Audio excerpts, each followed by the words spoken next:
High, আসসালামু আলাইকুম। আমি চলে আসছি আজকে ডিবরের ডিগিতে। ডিবরের ডিগি ঢোকার পথেই দেখবেন আপনারা এরকম ঝাউ গাছ, অনেক সুন্দরই লাগতেছিল।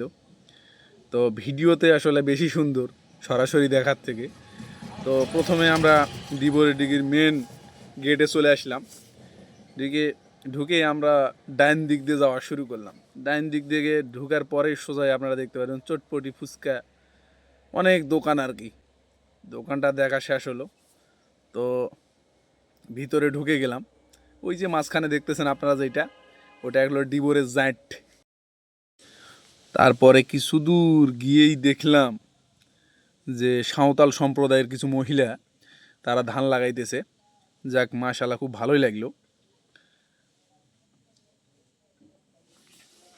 তারপরে একটু সামনে গিয়ে দেখলাম যে এখন যেহেতু আশ্বিন কাতির সিজন চলতেছে, জোড়া দেখতে পারবো না, তাই কখনো হয়, তাই আমরা 2 জোড়া দেখলাম। আপনারাও দেখতে পাইলেন আর কি।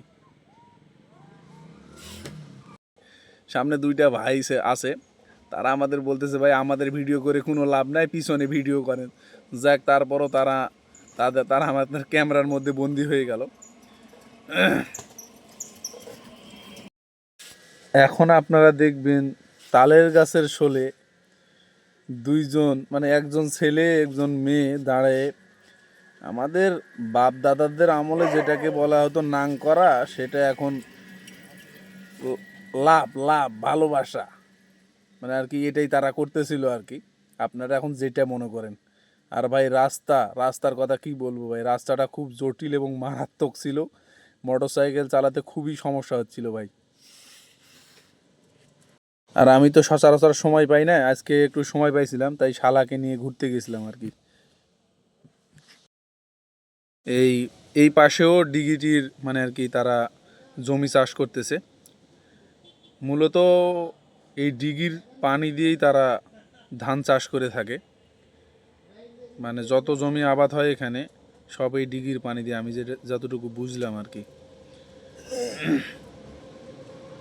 যাক, খুবই সুন্দর লাগতেছিল।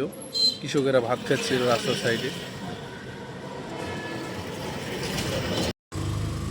তারপরে আমরা আস্তে আস্তে আগাইতে কাছাকাছি চলে আসতেছি আর কি।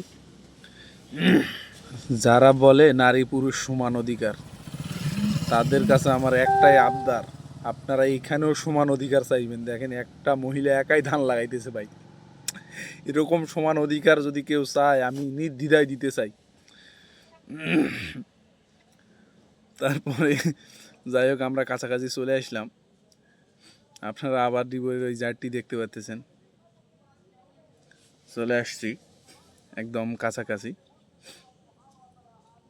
এখানেও দেখতেছিলাম যে কিছু মানে ছেলে মেয়ে দাঁড়াইছিল আর কি, যেটা আশ্বিন কাতিতে হয় আর কি। তো এই সাইডে কয়েকটা ঘর আছে, এগুলো দোকানপাট তেমন খোলা নাই। তো আমরা ফাইনালি চলে আসলাম। তো ভিডিওটা কেমন লাগলো সবাই একটু জানাবেন। আসসালামু আলাইকুম, ভালো থাকবেন সবাই।